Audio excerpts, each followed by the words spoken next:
বোঝা গেল কথাটা? প্রত্যেকটা নারীকে মায়ের সমান জ্ঞান করা।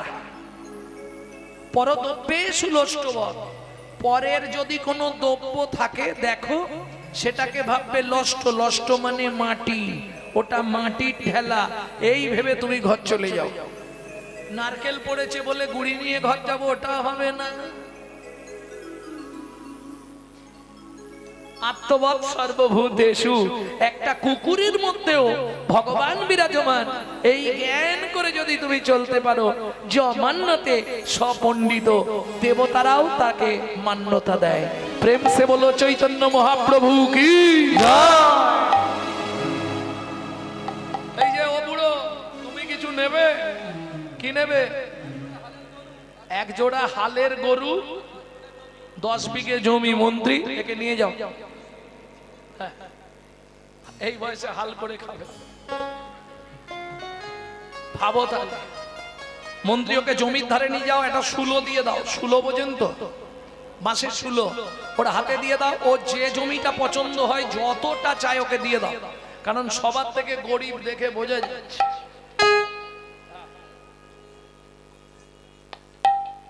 ওকে দিয়ে দাও। এইবার চলুন, মন্ত্রী তো যাচ্ছে ঘোড়ায় করে, ও যাচ্ছে পায়ে হেঁটে। এই যে জমি, কোনটা নেবে দেখো, এইখান থেকে ওই পর্যন্ত আমার এলাকা, এদিক থেকে এই ধান দিয়ে এই ধান। কতটা তুমি কোন দিকটা নেবে নিয়ে নাও, হাতে শুলো নাও, পুঁতে দাও, পুরোটাই তোমার। 5 বিঘে হয়ে গেল, 10 বিঘে হয়ে গেছে, হ্যাঁ 15 বিঘে। যখন 20 বিঘেতে পা রেখেছে, মন্ত্রী বলছে আর যেওনি গরু, কি করবে অত জমি নিয়ে শুধু শুধু? তুমি যতটা চাষ করতে পারবে ততটা নাও। লোক দিচ্ছে বলে লোভে পাপ, আর পাপে মৃত্যু। অত লোভ করুনি গো। বলে এই দেখো, জমিদার বাবু বলেছে যতটা প্রয়োজন ততটাই নাও। আরে আমি নিয়ে রাখলে আমার ছেলে পুলে, তার ছেলে ভোগ করবে তো। 25 বিঘে খুশি নয়, 30 বিঘে খুশি নয়, 35 বিঘের মাথায় গিয়ে পাটি মুখ থুবড়ে পড়েছে। মন্ত্রী ঘোড়া থেকে নেবে, ডাকছে ও চাষা, খুঁটি পোঁতো। আর কে পুঁতবে? সে পাটি আউট হয়ে গেছে। মন্ত্রী ফিরে এলো, জমিদার জিজ্ঞেস করলো জমি নিয়েছে? বলে জমিদার বাবু কি বলবো বলুন তো মহারাজ, ইচ্ছা ছিল 35 বিঘে, পেল মাত্র 3.5 হাত। পরের জায়গা পরের জমি ঘর বানাইয়া আমি রই, আমি তো এই জমির মালিক নই। ও দয়াল রে, আমি তো এই জমির মালিক নই। ও বিধি রে, আমি তো এই জমির মালিক নই। পরের জায়গা পরের জমি ঘর বানাইয়া আমি রই, আমি তো এই জমির মালিক নই। ও দয়াল রে, আমি তো এই জমির মালিক নই। প্রথম যেদিন ভবে এলাম, তুমি দিলে নতুন ঘর।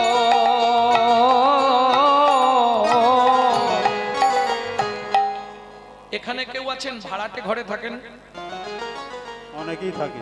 না না, এখানে সব ভাড়াটে ঘর। সিস্টেমটা জেনে নেবেন ওনার থেকে, আমার থেকে ভালো উনি বলতে পারবেন। মাসের 5 তারিখ হলেই হঠাৎ কারেন্ট অফ করে দেবে, নালে বাথরুমে জল বন্ধ করে দেবে। বাবু ঘরে লাইট জ্বলছে না, ভাড়া দিয়ে যাবে, তবু লাইন দেওয়া হবে। ভাড়া দিয়ে যান, লাইন দেবো। কলকাতার দিকটা আছে একদম। 5 তারিখের মধ্যে ভাড়া না দিলেই ঘরে ঢুকে দেখবেন সুইচ মারবেন, আলো জ্বলছে না। ভাড়া পেমেন্ট করুন, লাইট জ্বলবে। বাবু বাথরুমে জল আসছে না, ভাড়াটা পেমেন্ট করে যান। একই সিস্টেম, শুনে রাখুন, হাসবেন পরে। এটা আপনার বাপ কেলে সম্পত্তি নয়, এটা ভাড়াটে ঘর, মনে রাখবেন। ভগবান ঘর দিয়েছে, যদি ভাড়া পেমেন্ট না করেন হঠাৎ দেখবেন স্যাটেলাইট অফ হতে শুরু করবে। ব্যাস ছানি পড়ে গেছে, হরিনাম অপারেশন।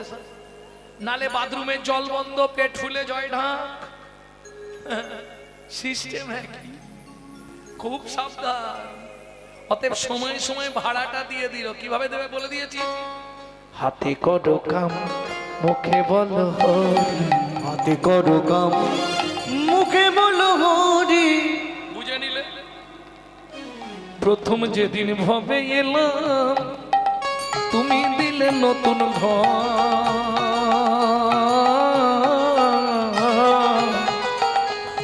ঘরের কথা ভাবতে ভাবতে ঘরের কথা ভাবতে ভাবতে ঘরের কথা ভাবতে ভাবতে তোমায় করলাম এখন ঘরে খালি চুন কাম লাগাতে ব্যস্ত কে কত ফর্সা হতে পারো ঘষে ঘষে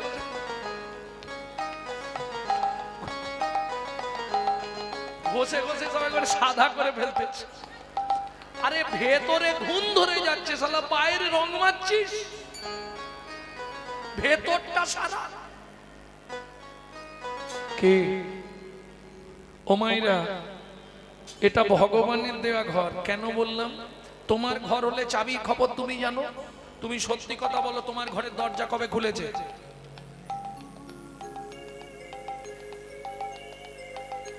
কবে খুলেছিল তা জানি না আমার মা বলতে পারবে মা জন্মের ডেটটা বলবে দরজা খোলার ডেট মাও জানে না।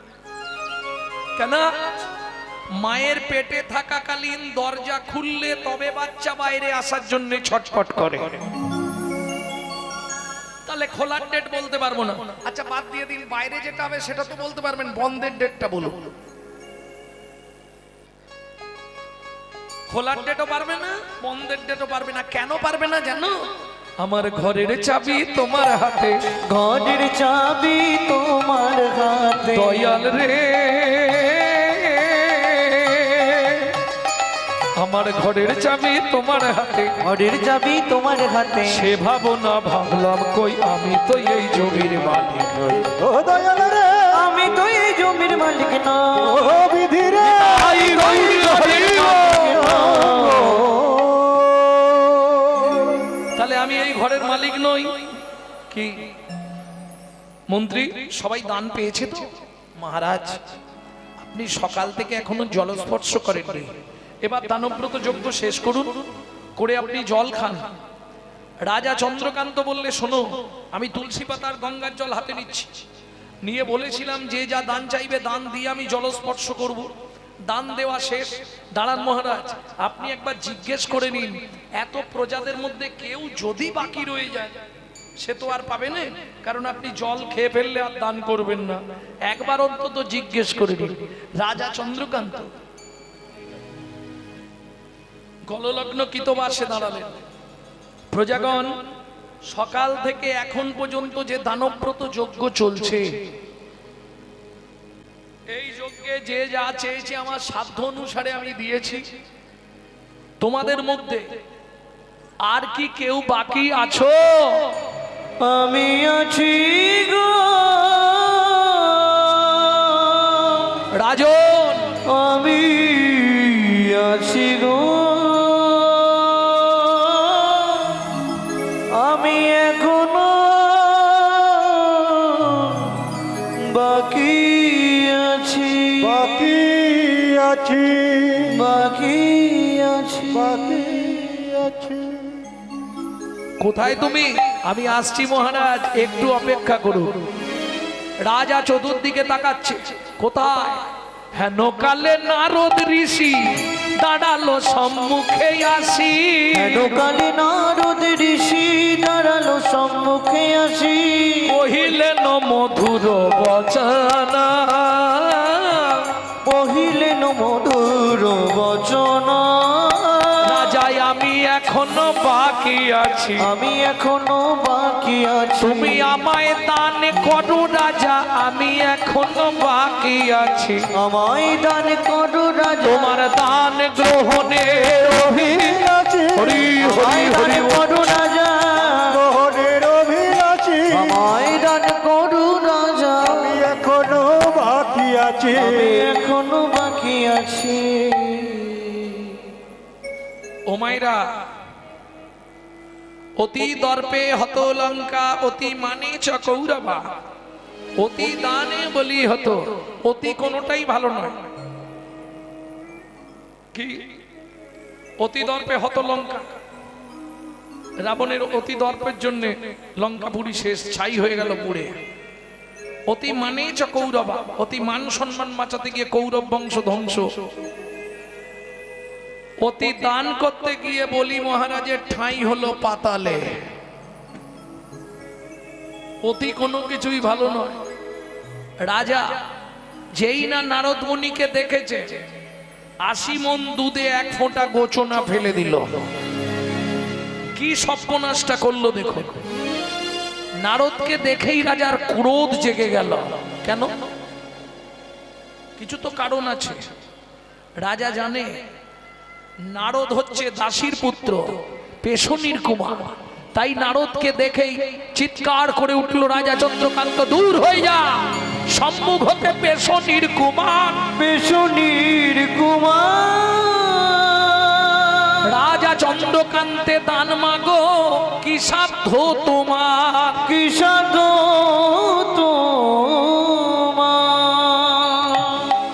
শুনেছেন নারদ মুনিকে কি বলছে? শুনেছেন? পেশনির কুমার দাসীর পুত্র, যার জন্ম কর্মের ঠিক নেই, তাকে রাজা চন্দ্রকান্ত দান দেয় না।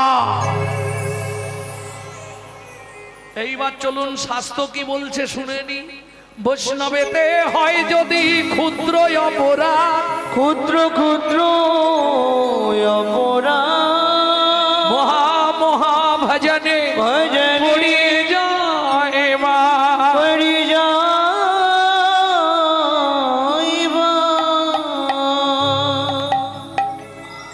ভক্তমণ্ডলী, ভক্তিমতী মায়েরা, মনটা খারাপ হয়ে গেল। কার?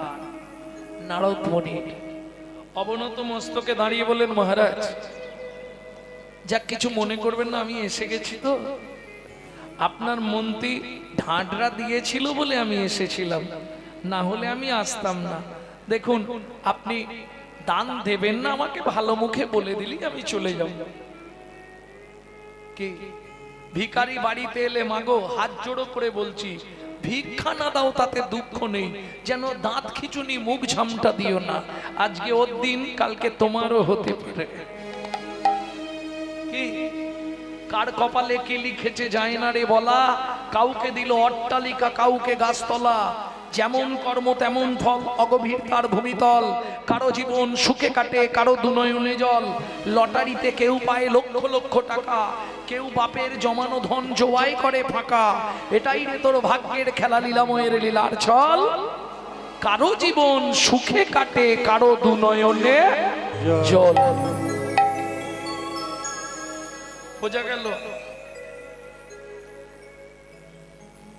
নারদ মুনি বলছে, শুনুন মহারাজ, সকাল থেকে আপনি এত দান করলেন, কিন্তু যে ব্যবহার আমার সঙ্গে আপনি করলেন, আপনার সব দান পাপে পরিণত হলো। এই কথাটা যেই বলেছে, ও মায়েরা, রাগ মানুষকে কোথায় নিয়ে যায় এবার দেখুন। রাগ বোঝেন? কার রাগ আছে একবার হাত তুলুন তো দেখেন। প্রচুর রাগ আছে। বাবরে, এই বয়সে এখনো রাগ আছে?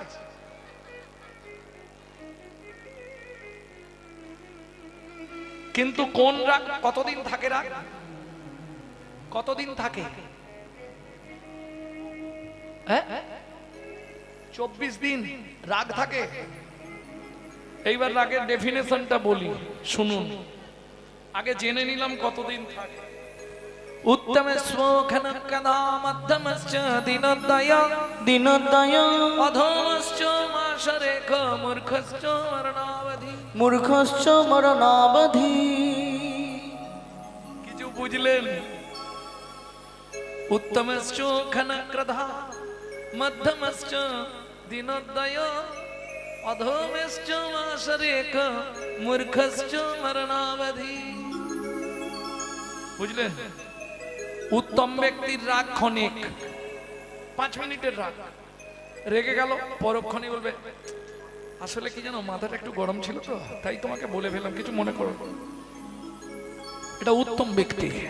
মধ্যম ব্যক্তি ও 2 দিন পুষে রাখবে, তারপরে গলবে। আর অধম ব্যক্তি মাসখানেক টানবে। আর মূর্খ যারা, ওর মৃত্যুর আগে পর্যন্ত রাগ যাবে না, ও রাগ পুষে রাখবে। সে হচ্ছে মূর্খ ব্যক্তি। যে আজ আছি কাল নেই, এসেছি চলে যেতে হবে, ও সব ভাববে না, ও মূর্খ তো। ও রাগ পুষে রাখবে, আমার জায়গায় কোনোদিন একবার পা তুলে দেখিস, তারপর তোর কি করবে। কেটে যদি না দিই তো দেখ, হলো মূর্খ ব্যক্তি। রাজা মূর্খের মতো কাজ করে ফেললো, সকাল থেকে এত দান করলো, 80 মণ দুধে 1 ফোঁটা গোচনা। শুনুন মহারাজ, আপনি দান দেবেন না বলে দিতে পারেন, আমার সঙ্গে এই ব্যবহার আপনার ঠিক হয়নি, মন্ত্রী একে ঘাড় ধাক্কা দিয়ে বার করে দাও। দাঁড়ান, আমি চলে যাচ্ছি, কিন্তু যাবার আগে একটা কথা আপনাকে শুনতে হবে আমার। বলো, যে পাপ আজকে আমার সঙ্গে আপনি করলেন, যে ব্যবহার আমার সঙ্গে আপনি করলেন, এই ব্যবহারটা কার জানেন? এটা চণ্ডালের মতো ব্যবহার। শুনে রাখুন, আগত জন্মে আপনাকে নিষাদ কুলে চণ্ডালের ঘরে জন্ম নিতে হবে। ও মাইরা, আগে বলেছিলাম কার পুণ্যে কার পুণ্য, এইবার শুনুন। দূরে দাঁড়িয়েছিল হেমকান্তা দেবী, রাজা চন্দ্রকান্তের স্ত্রী। ছুটতে ছুটতে এসে নারদ মুনির চরণে আছাড় খেয়ে পড়ল। ওগো মুনিবা,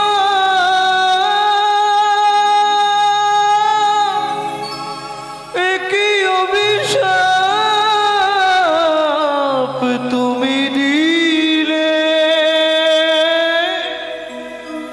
ক্ষমা করো।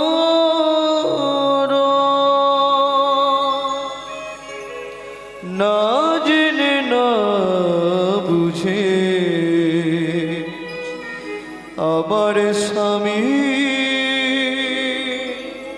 তোমার চরণে কঠিন অপরাধ করেছে।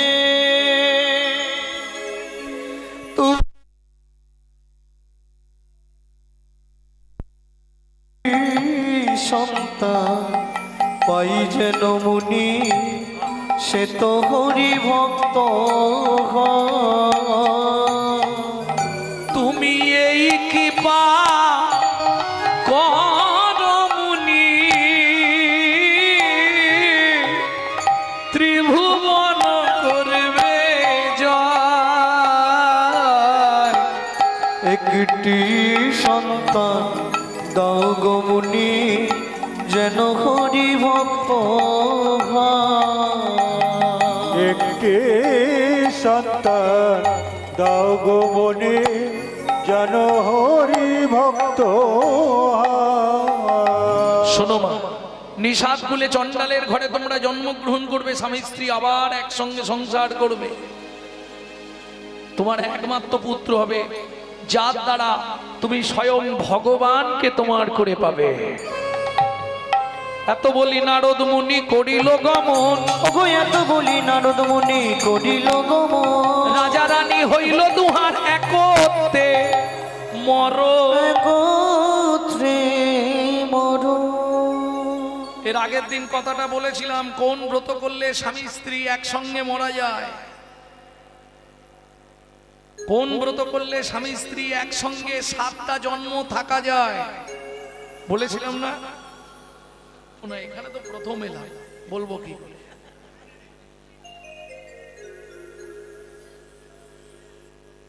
ভক্তমন্ডলী ভক্তিমতী শুনে লাভ নেই, কি হবে পারবে না, হ্যাঁ? আর শুনে কি করবে? ভক্তমন্ডলী ভক্তিমতী মায়েরা, 7 জন্ম যদি একসঙ্গে থাকতে চাও, একটা ব্রত করতে হবে। 21 বছর নির্জলা একাদশী ব্রত, স্বামী স্ত্রী একসঙ্গে, যেটা করেছিল রাজা চন্দ্রকান্ত আর হেমকান্তা দেবী। দ্বিতীয় জন্ম হলো কোথায়? সিংহমপুর। হ্যাঁ, এই কুলে ওই কুলে, ব্যাস দুজনে আবার বিয়ে হলো, সেই দুজন। ভক্তমন্ডলী ভক্তিমতী মায়েরা, একটা ছেলে হলো, একটা সন্তান জন্মালো, নাম রাখলেন গুহক। সবর সবরী, সুখের সংসার সিংহমপুর। দিন যায় মাস যায়, আপনারা নিশ্চয়ই জানেন এক সময় রামচন্দ্র 14 বছরের জন্য বনে গিয়েছিল। একদিন গভীর জঙ্গলে ঢুকে ভগবান রামচন্দ্র বিপদে পড়েছে। এখন আমরা বিপদে পড়লে ভগবানকে ডাকি, ভগবান বিপদে পড়েছে, কাকে ডাকবে? এখানে কেউ আছো? আমাকে একটু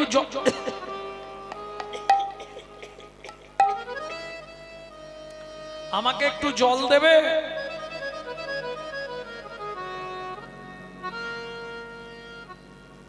কি গো, কেউ আছো? ঠিক সেই সময় একজন জঙ্গল থেকে ফিরছে, কি নিয়ে? বন হইতে শুষ্ক কাষ্ঠ বোঝা বান্ধি লইয়া, বন হইতে শুষ্ক কাষ্ঠ বোঝা বান্ধিল।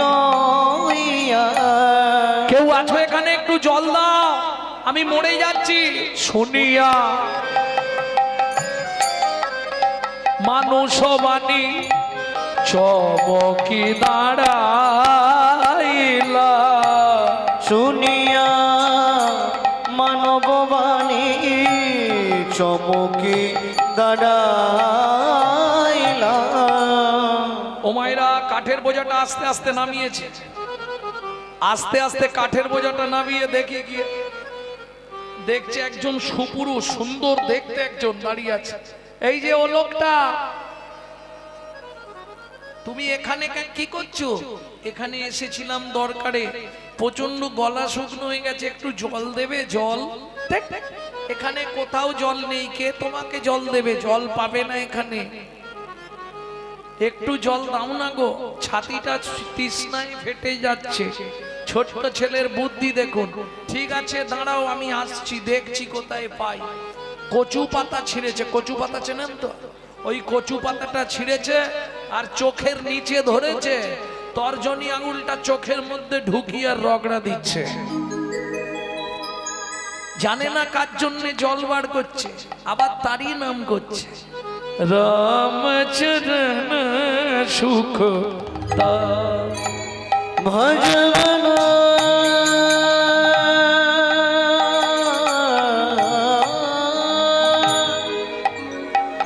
ভজমন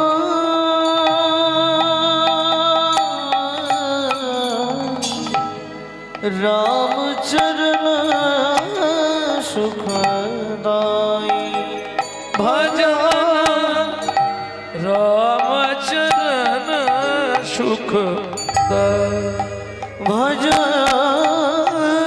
মন রামচরণ সুখ দায়ী।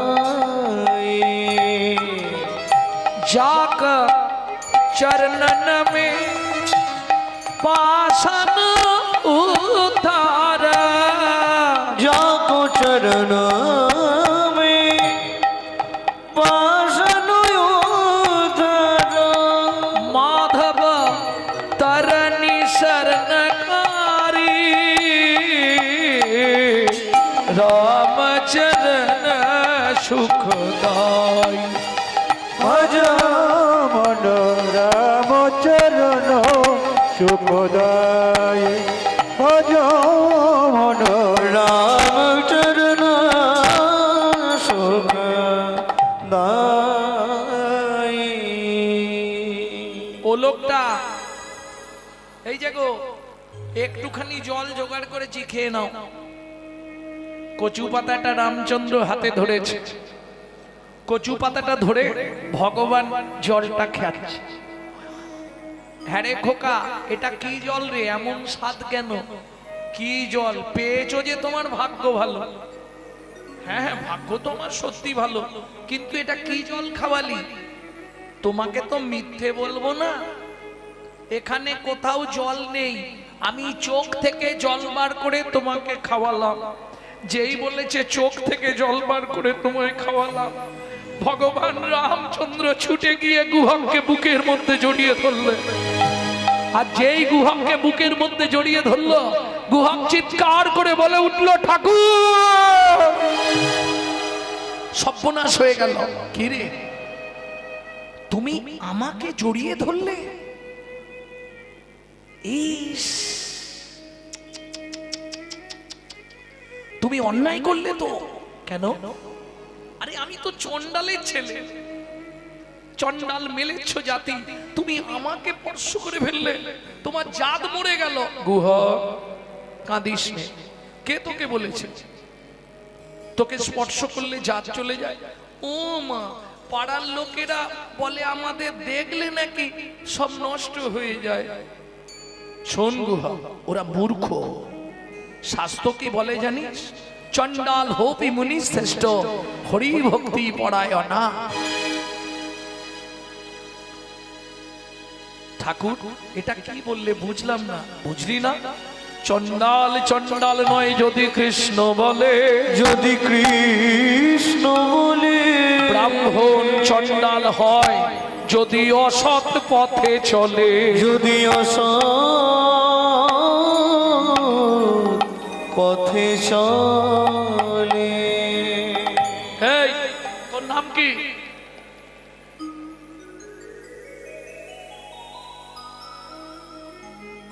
বল, তোর নাম কি?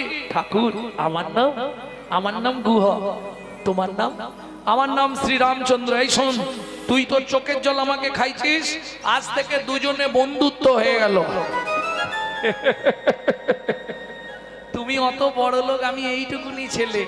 অত বড় লোকের সঙ্গে বাচ্চা ছেলের বন্ধুত্ব হয়? এই বন্ধুত্বের বয়স আছে নাকি? আজ থেকে তুই আমার বন্ধু, ঠিক আছে? এই কাঠগুলো নিয়ে গেলে মা রান্না করবে, নাহলে আজকে গুছিয়ে পেটাবে। আসছি বন্ধু। আর কেন মন ভ্রময় কারণ, চলো না গুরুর দুয়ারে যাই। আর কেন মন ভ্রময় কারণ, চলো না গুরুর দুয়ারে যাই। আর কেন মন ভ্রময় কারণ চলো না গুরুর দুয়ারে যাই।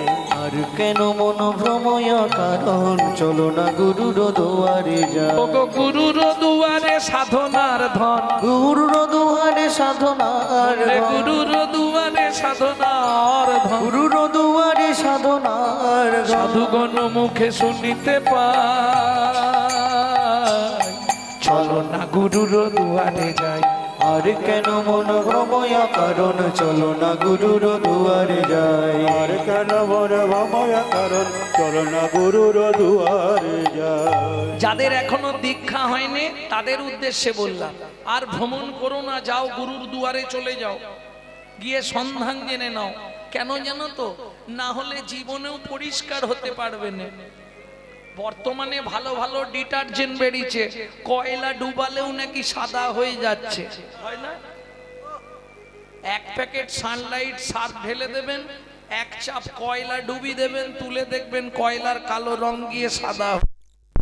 গুহা গান গাইতে গাইতে আসছে, আর সবরই মতো রেগে টাই হয়ে আছে। বেলা হয়ে গেছে, ভাত বসাতে পারছে না, জ্বালানি নেই। ও তো বেশ আনন্দ করতে করতে, আর কেন ভ্রময় কারণ চলো না গুরুর দুয়ারে যাই। আর কেন মন ভ্রময় কারণ, চলো না গুরুর দুয়ারে যাই। আর কেন মন ভ্রময় কারণ, চলো না গুরুর দুয়ারে যাই। আর কেন মন ভ্রময় কারণ, চলো না গুরুর দুয়ারে যাই। এত দেরি কেন? মানে মানে একটু দেরি হয়ে গেছে। এই কাঠগুলো আগে নাবাই, তোমাকে সব বলছি। যেই কাঠটা নাবাতে গেছে মায়ের সামনে, আর অমনি গা থেকে তো ভুর ভুর করে সেই গন্ধটা লেগেছে সবরী মায়ের নাকে। গুহা, কোথায় গেছিলি তুই?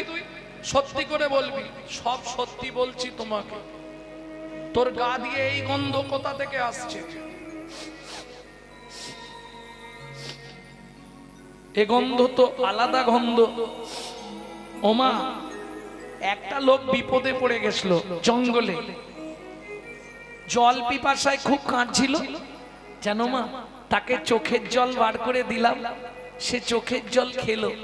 তারপরে আমাকে বললে, গুহা তুই চোখ থেকে জল বার করে দিয়ে আমার প্রাণ বাঁচিয়েছিস, আজ থেকে তুই আমার প্রাণের বন্ধু হবি। গুহা জানো মা, আমাকে জড়িয়ে ধরেছিল, সেই লোকটার গায়ে এই রকম গন্ধ ছিল। শুনেছি তো চমকিত সবরই মা গুহাকের মাথায় হাত বুলিয়ে বলে গুহাক রে ওরে গুহক রে সত্যি করে বল না বাপ তুই কাকে জল খাওয়ালি তুই কাকে জল খাওয়ালি গুহাক বলে মা গো তাকে তো আমি চিনি নাই তাকে তো আমি চিনি না